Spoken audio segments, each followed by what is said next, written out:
Hello, I'm Alma Angeles and you're watching Eagle News International. Hello, CJ. Hello, Alma, and good evening to everyone watching the news all over the world. Here are the headlines. The first emergency medical supplies trickle into COVID-stricken India as part of a global campaign to staunch a catastrophic wave in the latest pandemic hotspot, with the U.S. also pledging to export millions of AstraZeneca vaccines. And Myanmar will heed regional pleas to stop violence only when the coup-hit country returns to stability as fresh fighting erupts with an ethnic rebel group. Australia announced a temporary ban on direct passenger flights from India as the South Asian nation grapples with a massive surge in infections. And a San Francisco paper store is displaying thousands of origami or hearts with positive messages to show support for the Asian American and Pacific Islander community in the city after a wave of anti-Asian attacks.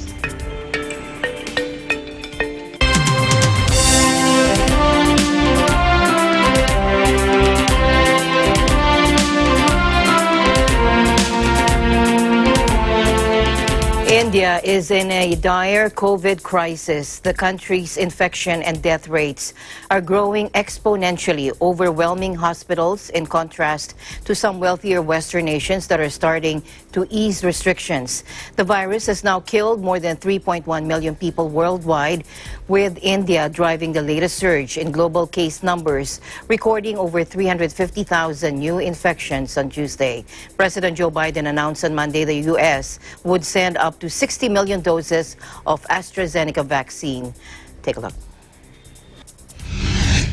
The administration is looking at options to share American-made AstraZeneca vaccine doses during the next few months. Given the strong portfolio of vaccines that the United States has already authorized and available in large quantity, and that is available in large quantities, including two two-dose vaccines and one-dose vaccine, and given AstraZeneca is not authorized for use in the United States, we do not need to use AstraZeneca in our fight against COVID over the next few months. Just to be clear, right now we have 0 doses available of AstraZeneca. We're talking about what the FDA needs to go through a review, right, to ensure the safety and it's meeting our own bar and our own guidelines. And we expect there to be approximately 10 million doses that could be released if or when the FDA gives its concurrence, which could happen in the coming weeks. So this is not immediate. And there is an estimated additional 50 million doses that are in various stages of production. These could be completed in stages across May and June. And the situation in India is beyond heartbreaking. WHO is doing everything we can, providing critical equipment and supplies, including thousands of oxygen concentrators, prefabricated mobile field hospitals, and laboratory supplies. As I mentioned on Friday, WHO has redeployed more than 2,600 staff to support the response on the ground, providing support for surveillance, technical advice, and vaccination efforts. उधर गाजियाबाद के side में सारे hospital में गया, उसकी सीने भर्ती ने सब लोगों ने कहा ऑक्सीजन खत्म हो गया, फिर यहाँ पर जो राजीव गांधी में आया, वहाँ पर गेट पर से ही भगा दिया, कहीं नहीं देंगे। यहाँ पर आया तो यहाँ पर केवल कोरोना टेस्ट हुआ था, उसके बाद जो है दवा तक भी नहीं लिखा। उन्हें कितनी बार बोला कि दवा वहाँ से यहाँ से वहाँ, कम से कम 2 घंटे तक घुमा। 3 दिन से लगातार ट्राई कर रहा हूँ, कभी इस अस्पताल कभी उस अस्पताल, इतना बुरा हाल कभी नहीं देखा था मैंने। Ventilators, oxygen concentrators were sent from Britain. They were unloaded at a Delhi airport. The first emergency medical supplies to arrive in the country. France also said it would send 8 oxygen production units as well as oxygen containers and respirators to India. However, many nations have also sought to close borders to travelers from India, fearful of a variant that appears to be one of the drivers of the surge. India's evolving coronavirus crisis has also been driven by other factors, including its low vaccination rate and limited hospital capacity, as well as decisions made by leaders such as Prime Minister Narendra Modi and the tolerance of large political and religious gatherings. Michael Head, Senior Research Fellow in Global Health at Southampton University in the UK, pointed to mass gatherings in India in March and April, associated with political campaigns, international cricket matches between India and England, with full stadiums and few wearing masks, and several large religious festivals, such as the Kumbh Mela, an event attended by millions.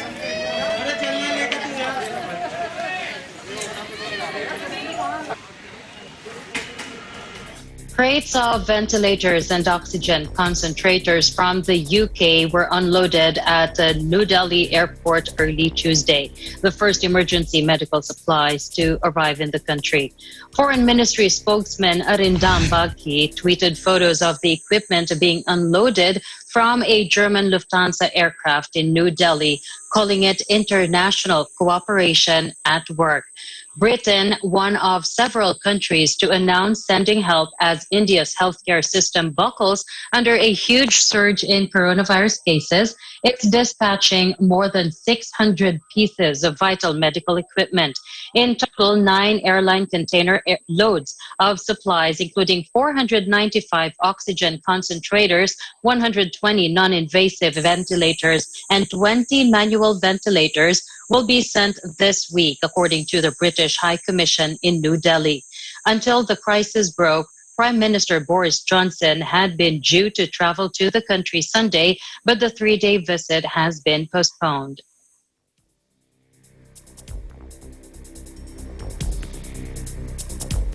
And let's talk more about the crisis in India. Jerome Kim, Director General at the Seoul-based International Vaccine Institutes, said that India could introduce temporary lockdowns in high-risk areas while the country battles a surge in COVID cases. He also said that India and China could look past regional tensions to engage in vaccine supply support. Take a look. I think it's important to recognize that vaccines are a part of the solution. They've always been just a part of the solution. A country can, through non-vaccine methods, do things that will reduce transmission, to break the cycle of transmission. So in the beginning we used lockdowns, and maybe a nationwide lockdown is not necessary or even desirable.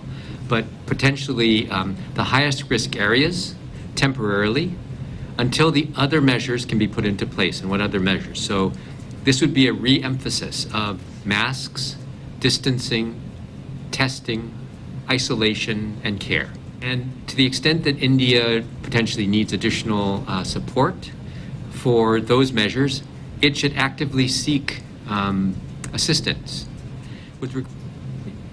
There isn't a lot of excess vaccine.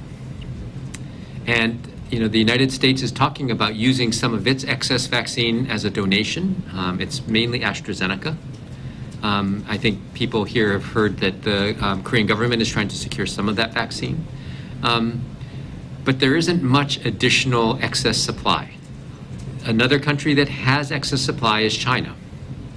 And India and China are regional have engaged in some regional politics, and is this something that's important enough that countries can work with each other, as the United States and Russia did during the Cold War, when they decided together during the middle of the Cold War to eradicate smallpox, an effort that was ultimately successful.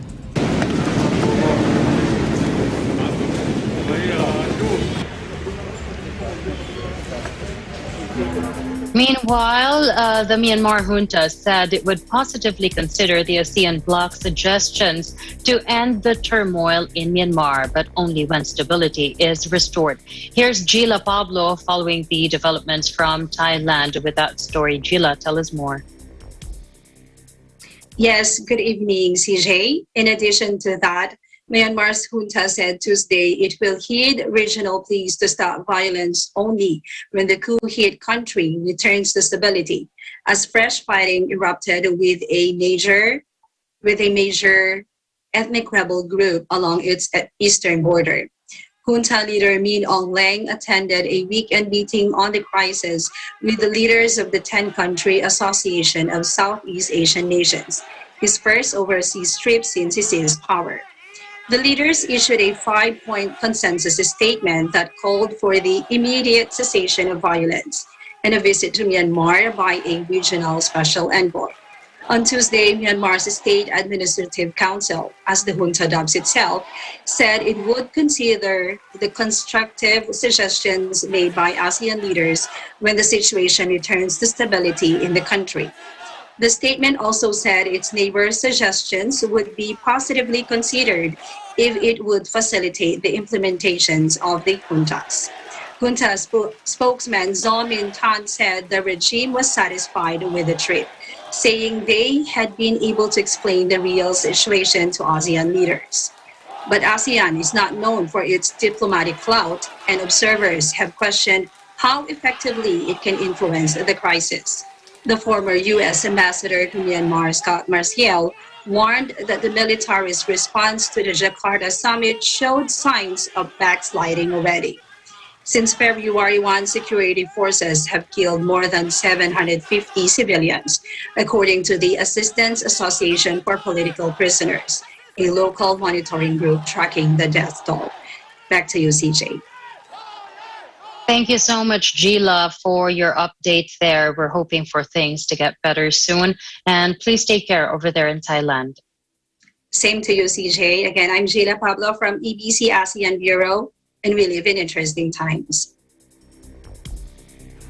In a related news, a prominent ethnic insurgent group captured and burned down a military base in eastern Myanmar near the Thai border early Tuesday morning, according to an official from the group. The anti-coup movement has garnered broad support across the country, including among some of Myanmar's armed insurgent groups, which have for decades been fighting the military for autonomy. One of the most vocal opponents, the Karen National Union, or KNU, has clashed with the military in their territory along Myanmar's eastern border for weeks. On Tuesday, fighting broke out in Karen State near the Salween River, which demarcates part of the border, with residents on the Thai side reporting hearing gunfire and explosions coming from inside Myanmar. Clashes have intensified in Karen State in recent weeks, displacing more than 24,000 civilians, including some 2,000 who crossed the river to seek refuge on the Thai side. An estimated one-third of Myanmar's territory, mostly in its border regions, is controlled by a myriad of rebel groups who have their own militias. The KNU has vocally condemned the military putsch and have said they are sheltering at least 2,000 anti-coup dissidents who fled urban centers of unrest.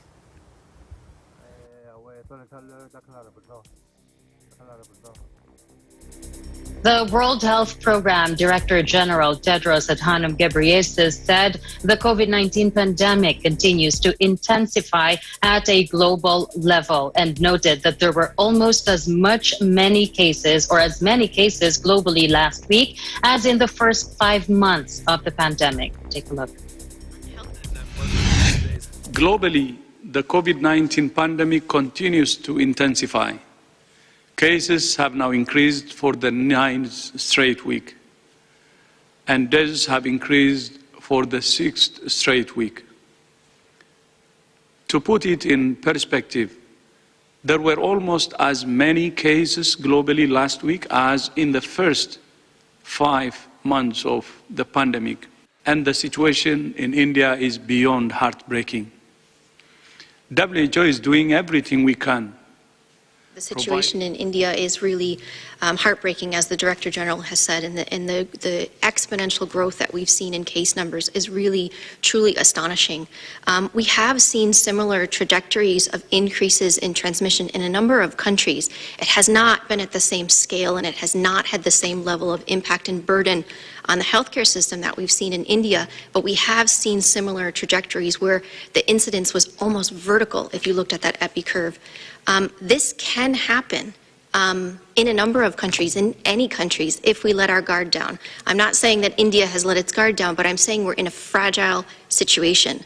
9 weeks of case incidence increasing, more than almost 5.7 million cases reported last week, and that is certainly an underestimate of the true number of cases of infections that have occurred in the last week. But even as COVID-19 vaccines give us hope of light at the end of the tunnel, the pandemic has caused several disruptions to immunization services around the world. New WHO data shows that as a result of COVID-19, 60 immunization campaigns are currently suspended in 50 countries. That means about 228 million children are vulnerable right now to deadly vaccine-preventable diseases such as measles, yellow fever, and polio. Measles campaigns are the most affected, accounting for 23 of the postponed campaigns. Many measles campaigns have now been delayed for more than a year. The World Immunization Week 2021 from the 24th to 30th of April highlights the need to build public trust in the value of all vaccines and help build long-term support for immunization.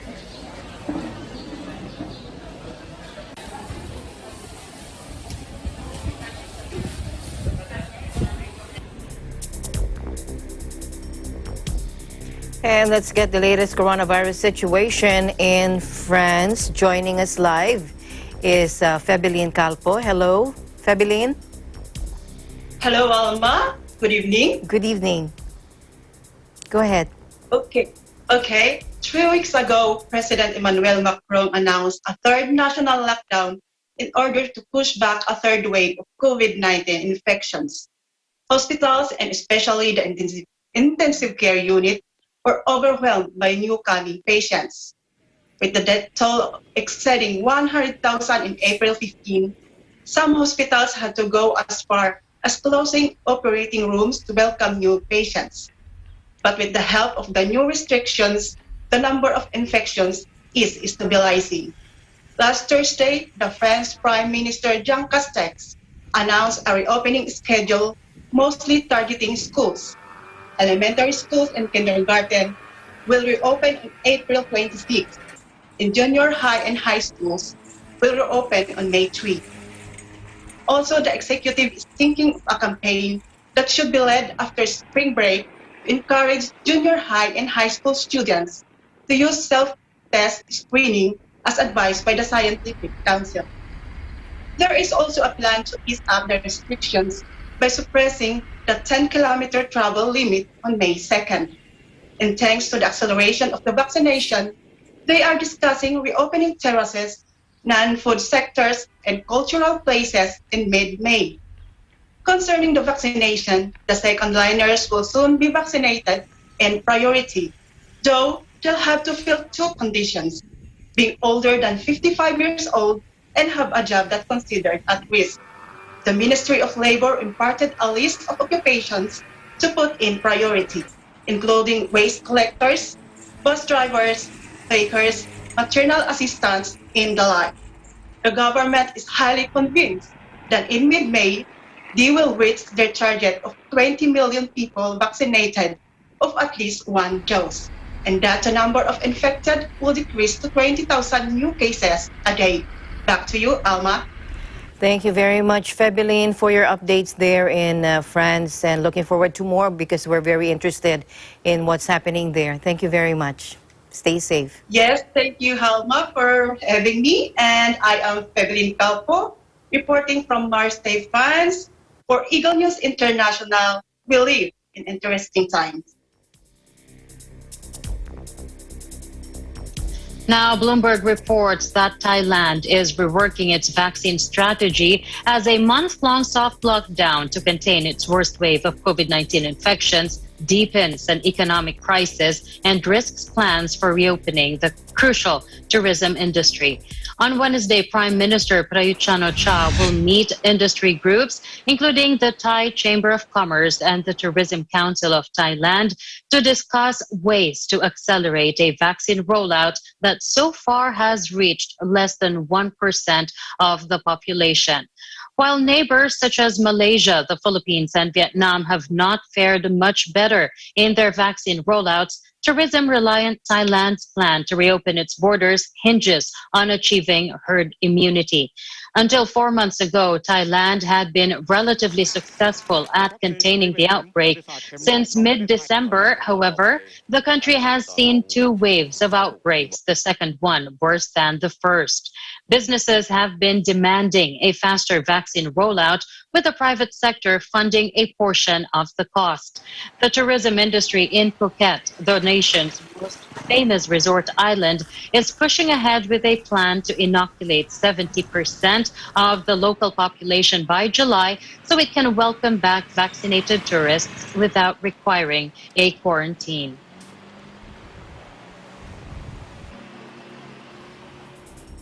In a related news, Thailand's Prime Minister was fined for not wearing a mask on Monday after new COVID restrictions came into force to try to halt the country's spiraling outbreak. After a picture of a maskless Prime Minister Prayut Chan-o-cha attending a meeting emerged on social media, the Bangkok governor said the premier had been fined $190 or 6,000 baht. Wearing masks is now compulsory in public spaces in 49 provinces and in the capital Bangkok itself, where the latest outbreak has been traced back to a nightlife district. Some locations are backing up that requirement with a 20,000 baht or $640 fine. Some 2,048 new cases were announced in Thailand on Monday, the day before the country recorded its highest single-day death toll of the pandemic with 11 fatalities. Authorities in the capital have also closed a part of venues or a raft of venues, including cinemas, parks, gyms, swimming pools, spas, and nurseries. The new restrictions come a week after authorities ordered bars and nightclubs to close and banned restaurants from serving alcohol. But there have been complaints about the slow rollout of vaccines, with the kingdom lagging behind other countries in the region. And Prime Minister Prayut Chan-o-cha said on Facebook the government was trying to source more doses and ramp up the program to inoculate 300,000 people a day. To Indonesia now, where family members of the crew of the sunken submarine are mourning the loss of their loved ones, the 53 people on board. Relatives have gathered for prayers to pay tribute to their loved ones. And one family member is calling on the government for the return of the body of their son, who gave his life to public service. The vessel has sunk and broken into 3 pieces off the coast of Bali last Sunday. It disappeared after requesting permission to dive during a torpedo drill. The reason for the sinking is still unclear. Authorities said that the submarine may have suffered a blackout that left its crew unable to resurface. They discounted an explosion, however, saying Saturday that the evidence suggested the submarine came apart as it was crushed by massive water pressure in the vast depths.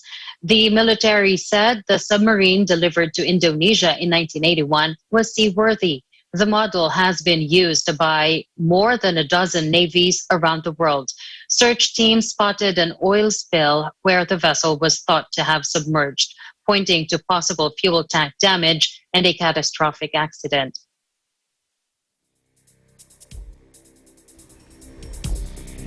And the Navy has released a new video which shows the men singing on board the submarine. The exact date of the video is not known though, but they were singing a well-known song titled Sampai Jumpa, a song about saying goodbye. Take a look.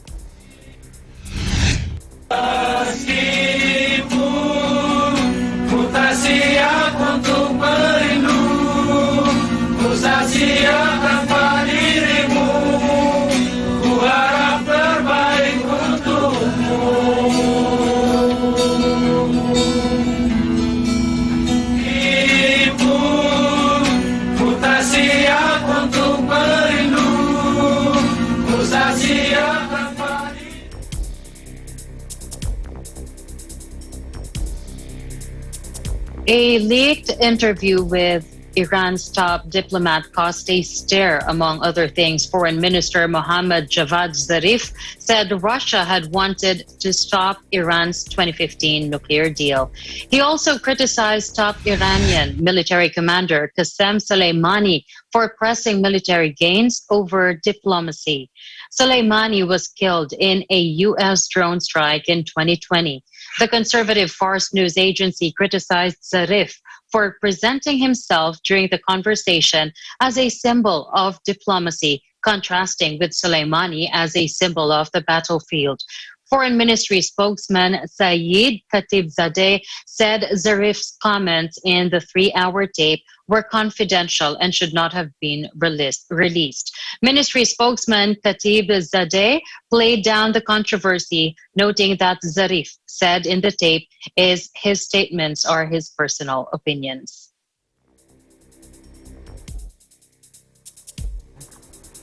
In other news, the president of Turkey rejected President Biden's decision to label the killings of Armenians during the World War I as genocide. Recep Tayyip Erdogan called the move unfounded and destructive, but he said he hopes that NATO allies can still work together. Take a look. Amerika Birleşik Devletleri Başkanı Biden 24 Nisan günü yayınladığı bir mesajda coğrafyamızda bir asırdan daha uzun süre önce yaşanmış acı olaylarla ilgili mesnetsiz, haksız ve hakikatlere aykırı ifadeler kullanmış. On Saturday, President Biden followed through on a campaign promise to recognize the events that began in 1915 and killed an estimated 1.5 million Armenians living in the Ottoman Empire, the precursor of modern Turkey, as genocide. While Turkey disagrees, the consensus among historians is that during the Armenian genocide between 1915 to 1922, in the First World War, thousands of Armenians perished due to killing, starvation, and disease when they were deported by Ottoman Turks from eastern Anatolia. Ankara accepts that both Armenians and Turks died in huge numbers as Ottoman forces fought Tsarist Russia. But Turkey vehemently denies a deliberate policy of genocide and notes that the term had not been legally defined at the time. President Biden tried to temper the inevitable Turkish anger by calling Erdogan for the first time since taking office in January. The two leaders agreed in Friday's phone call to meet on the sidelines of a NATO summit in June. But Erdogan said on Monday that Biden needed to look in the mirror when calling the century-old events a genocide. Erdogan said we can also talk about what happened to Native Americans, blacks, and in Vietnam, unquote. Washington had been bracing for a furious Turkish response. The U.S. closed its Ankara embassy in the consulate in Istanbul and two other cities for citizen and visa services as a precaution for Monday and Tuesday. The embassy also issued an advisory to U.S. citizens in Turkey to avoid the areas around the U.S. government buildings and exercise heightened caution in locations where Americans or foreigners may gather. Dozens of angry Turks shouted slogans and held up banners at a rally on Monday outside the U.S. consulate in Istanbul.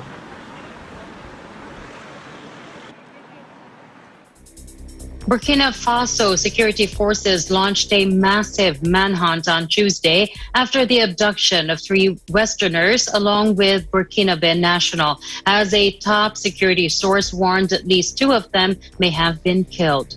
The group was abducted after an attack on an anti-poaching patrol in the landlocked West African nation, security and diplomatic sources said. A Spanish foreign ministry source told AFP in Madrid that 2 Spanish nationals were missing. A security source in Burkina Faso said an Irish man was also among the group. They were part of a group of soldiers, forest rangers, and foreign reporters who were targeted in the Fadan-Gurmapama area, according to a local official who added that a provisional toll was of 4 missing and 3 injured. A top security source told AFP that eyewitness accounts have led to fears that they may have been killed by the terrorists, adding that hopes of finding the victims alive diminish with each passing hour. He said large-scale searches have still produced no results following the abduction on Monday. The source said he could not authenticate images circulating on social media claiming to show the victims. The attackers were aboard 2 pickup vehicles and a dozen motorbikes, according to the security sources. The security sources also said the assailants made off with vehicles and various weapons after the attack. Numerous other foreign workers have been kidnapped in Burkina Faso, according to a former French, or the country being a former French colony.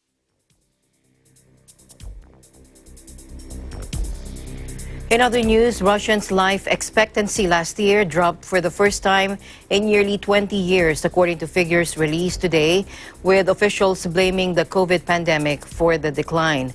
Life expectancy in Russia plummeted after the fall of the Soviet Union, but has been steadily increasing since 2003.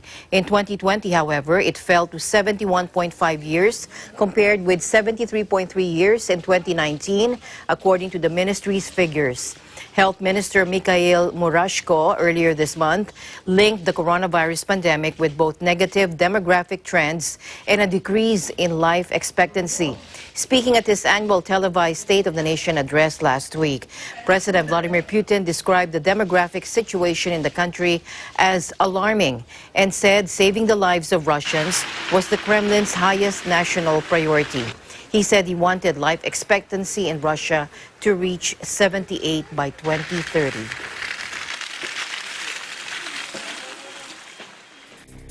A UK study shows evidence of human-to-cat transmission of SARS-CoV-2 in 2 cases. The 2 cats were from different households and suffered different severities of the disease. Both of the cats had owners who developed COVID-19 early on in the pandemic, when testing in humans was less consistent. The study, published in Veterinary Record, a peer-reviewed veterinary medical journal, analyzed swabs taken from cats for routine testing of common cat viruses, including feline herpes virus. According to CTV News, through testing, they were able to identify 2 cats who had the SARS-CoV-2 virus, and upon testing the genomes, found it was striking in similarity to the virus circulation among humans. According to the study, the owners of both cats were ill with COVID-19 before their cats became sick. The study emphasized that there has been no evidence of transmission from cat to human, and that dogs, cats, and household pets don't play a role in COVID-19 infections in humans. However, researchers say that more studies need to be conducted to confirm that pets can't pass the virus between animals or back to humans. Prior to this study, there have been reports of domestic cats in multiple countries testing positive for SARS-CoV-2 after their owners had been diagnosed with COVID-19, including 2 in Montreal.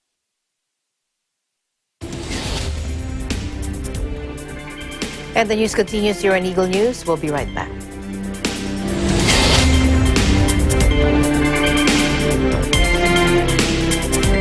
This portion is brought to you by Canriv Corporation, your ventilation and air conditioning specialist.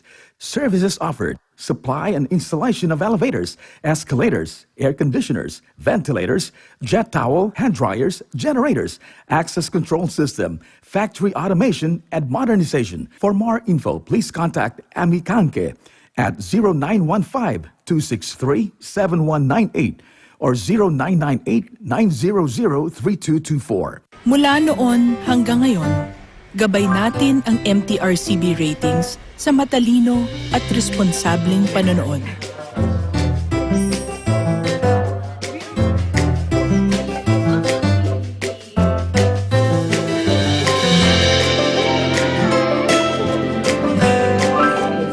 Sa tamang pagsunod sa MTRCB ratings, ginagawa nating ligtas at makabuluhan ang panonood ng bawat miyembro ng pamilyang Pilipino.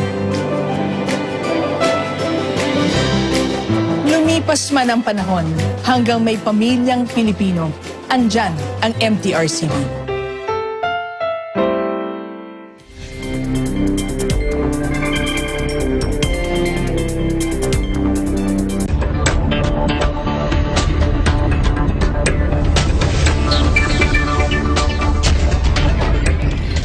Japan's central bank on Tuesday raised its growth forecast for the world's third largest economy, citing expected stronger demand, and left its ultra-loose monetary policy in place. But it acknowledged that the outlook remains highly unclear and could change depending on how the still raging pandemic evolves and affects the domestic and international economy. Still, it revised up its forecast for the 2020-2021 fiscal year that ended on March 31, projecting the economy would shrink 4.9% compared with the 5.6% contraction it predicted in January. The projected growth rates are higher, mainly for fiscal 2022 on the back of stronger domestic and external demand, according to the Bank of Japan. It said while Japan's economic activity was expected to stay lower than pre-pandemic levels for the time being, it expects to see the virus's impact waning gradually. Parts of Japan, including economic centers Tokyo and Osaka, are under a third virus state of emergency that requests the closure of shopping malls as well as restaurants and bars serving alcohol. The country began vaccinations in February but has only so far approved the Pfizer formula and is inoculating medical workers and the elderly. Bank Governor Haruhiko Kuroda said Japan's slow vaccine rollout was not a major factor behind the speed of its economic recovery. HSBC said on Tuesday that first quarter profits more than doubled, helped by a reversal in credit losses as well as its major restructuring and pivot to Asia. Adjusted profit before tax rose 109% to $6.4 billion, although reported revenue slipped 5% on year to $13 billion, thanks in part to low interest rates. The results, which beat estimates, are a shot in the arm for the Asia-reliant lender after a tumultuous year that saw its fortunes take a hammering from the coronavirus and simmering geopolitical tensions. Chief Executive Officer Noel Quinn struck a cautiously optimistic note for the near future, with hopes high that a mass vaccination may start to ease pressure on the global economy, even as infections continue to soar. Bright spots included a $400 million reversal in credit losses and all regions reporting profits, including the UK, where pre-tax profits were more than $1 billion for the quarter. Like all banking giants, HSBC was battered by the coronavirus last year with a 30% plunge in 2020 profit. Under Quinn, HSBC has embarked on a dramatic restructuring. It has rolled out plans to cut its workforce by about 35,000 to drive down costs and to refocus on its most profitable areas, Asia and the Middle East. HSBC makes 90% of its profit in Asia, with China and Hong Kong the major drivers of growth. In the race for business lost by the City of London because of Brexit, Amsterdam's stock market has surprised European rivals by carving out the biggest slice so far. Take a look. Trade is getting a Brexit boost in the Netherlands. In the past month, the Amsterdam Stock Exchange has hit record high after record high. In January, the Dutch capital overtook London as Europe's largest share trading centre, with more than €8 billion a day of EU share dealing forced back into the bloc following Brexit. Amsterdam has attracted much of the equities trading, but the financial sector appears to be spreading out between cities like Paris, Dublin, Milan and Frankfurt. I don't think we will have a replacement of a company town like the City of London became over the years, because what is emerging is a very solid network of integrated, interconnected distributed financial centers with their specific features. And it's not just the trading of stocks that's on the rise in the Netherlands, but goods as well. Dutch logistics and warehousing companies are being inundated with requests from British businesses who are struggling with delays at ports, increased shipping costs and custom duties on exports to the EU. Seco Logistics, whose Dutch operations have doubled over the past 6 months, say a convergence of factors have made the Netherlands an attractive foothold in the EU. I think most people in the Netherlands speak English. That really helps. I think we have a very central location. Biggest port in Europe is Rotterdam. Plus we have a very favorable tax climate where companies can set up easily with fiscal representation in the Netherlands. But Brexit isn't good news for everyone in the Netherlands. Britain is the country's second largest trading partner, with exports worth over 15 billion euros to the Dutch economy last year. But many traders are now struggling with extra costs, delays and red tape when they ship goods across the Channel.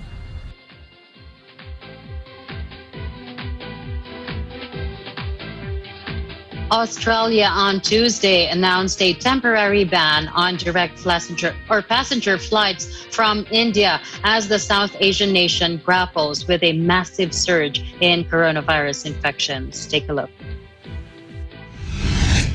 Today we agreed, in addition to the measures that I announced after the last National Cabinet meeting, to pause direct passenger flights between India and Australia until the 15th of May.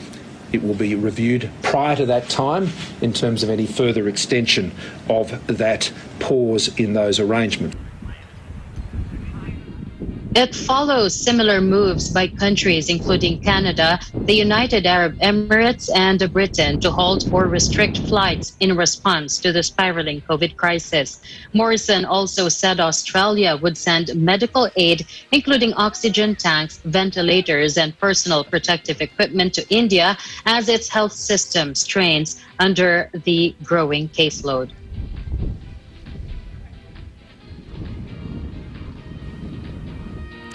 Emergency pandemic support measures sent UK annual borrowing rocketing to the highest level since World War II. Here's Patricia Rodriguez for the report. Emergency pandemic support measures sent UK annual borrowing rocketing to the highest level since World War II, official data showed last Friday. The UK Office for National Statistics reported that public sector net borrowing had ballooned to a record £303.1 billion in the year to March. This meteoric rise in government borrowing was largely due to the UK government's rush order to cushion the economic blow of COVID-19.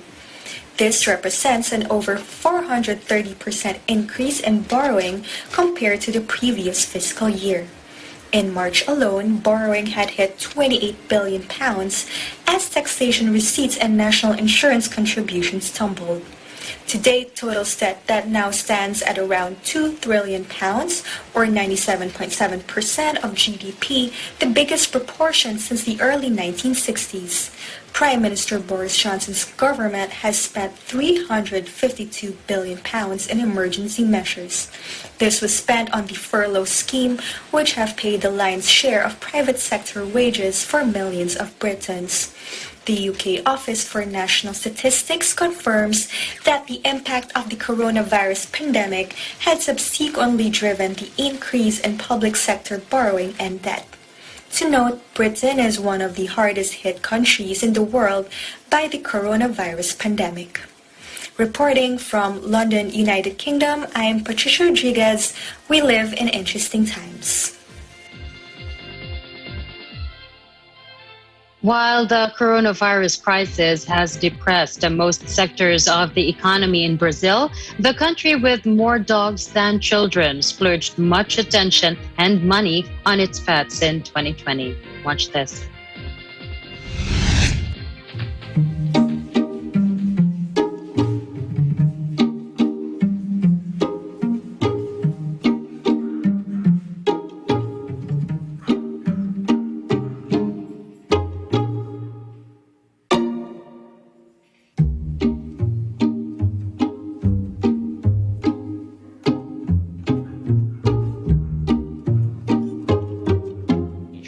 banho aumentou muito. Então, a pessoa que dava banho a cada 15 dias passou a dar banho toda semana e não quer ficar com o cachorro sujo dentro de casa.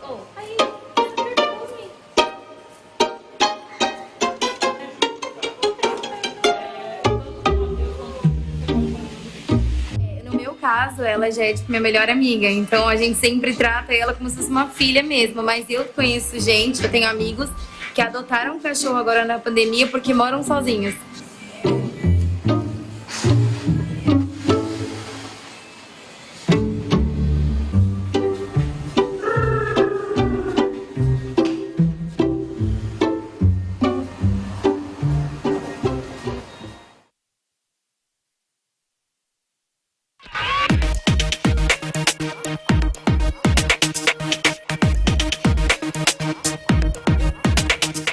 Bangko Sentral ng Pilipinas Governor Benjamin Diokno said that the BSP is at the forefront when it comes to the country's efforts to digitize the economy.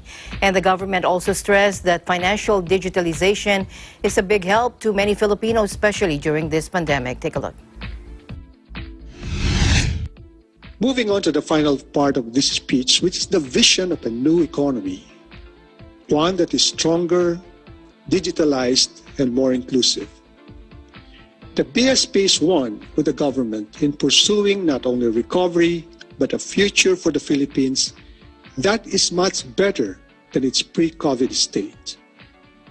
Prior to the pandemic, we posted significant strides in poverty reduction and was on the verge of becoming an upper middle income economy. We intend to go back to that trajectory despite the COVID-19 crisis. The BSP is at the forefront of efforts to digitalize the Philippine economy and to make it more inclusive.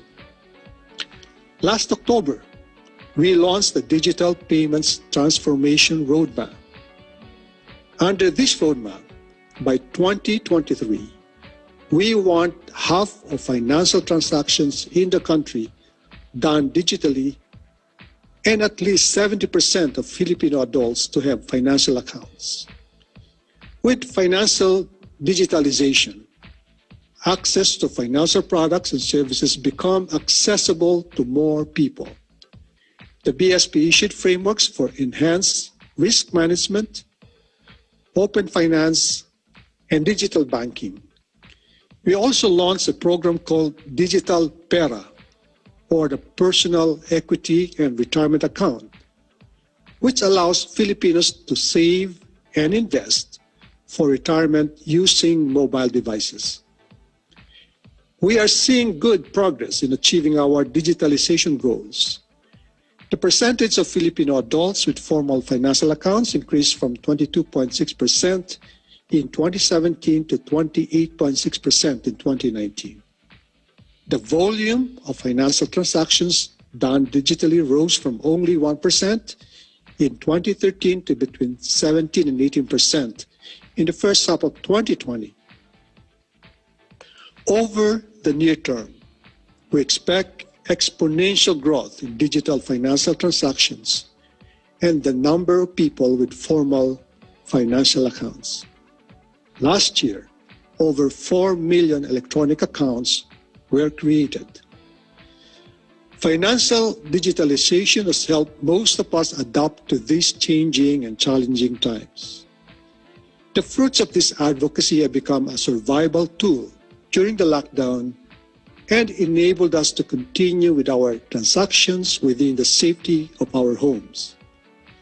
Volume of transactions via InstaPay and PesoNet, the platforms for large and small amount fund transfers, grew year-on-year last March by 367 and 381% respectively.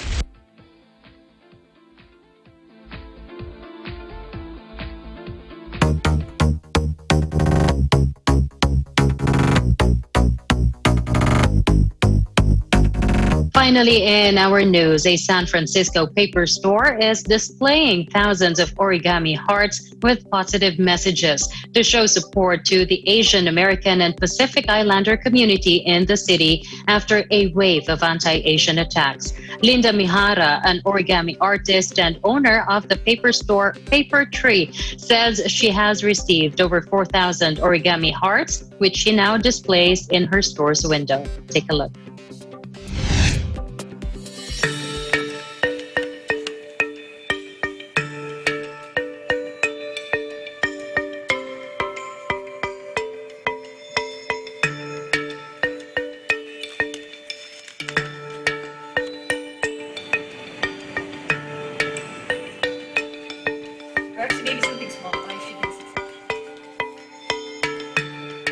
In light of all of these incidences of hate against Asians, I wanted to do something to help promote not a solution. I mean, there's really no solution. It's such a huge topic. But I wanted to do something that would counter the hate. And so the best way to counter hate is with love.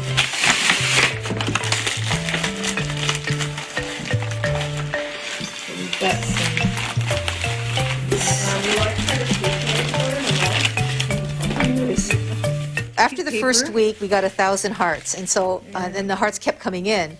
So I said, okay, let's make a new goal. So the new goal was 3,795, which was the total reported number of cases nationwide of Asian hate. And so that became the new goal. And that goal we achieved, I think, 3 days ago. And so now we're at 4,100, so it's, it keeps going.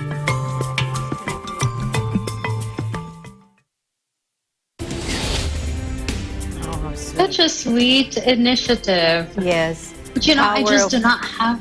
Yeah, go ahead. I just do not have the patience for origami. Like, I bought a lot of books before. I can't finish one. I can't. I can only make paper airplanes or boats. I haven't tried though. But that's the power of paper. We should do it. Yeah, that's the power of paper to show love, combat hate. It should stop. It should stop the hate. There you go. That's it for tonight's broadcast. Thank you so much for joining us. I am CJ Hero. Please join the broadcast again tomorrow. And at the end of the day, there remains so much more to be grateful for. We'll see you back tomorrow. I'm Alma Angeles, and we live in interesting times.